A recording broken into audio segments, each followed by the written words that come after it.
পৰ্বতৰ ঢেকীয়া লিহিৰি পতীয়া বতাহত যেনেকৈ হালে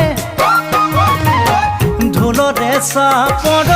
তোৰে লাহি কঁকাল দুচেও তিনি চেওকৈ ভাগে তোৰ দৰে নাচনি দেখি শ্ৰীকৃষ্ণই বাঁহী বজাইছিলে চাগে মোৰ মইনা ঐ বাঁহী বজাইছিলে চাগে পৰ্বতৰ ঢেকীয়া লিহিৰি পতীয়া বতাহত যেনেকৈ হালে ঢোলৰে চাপৰ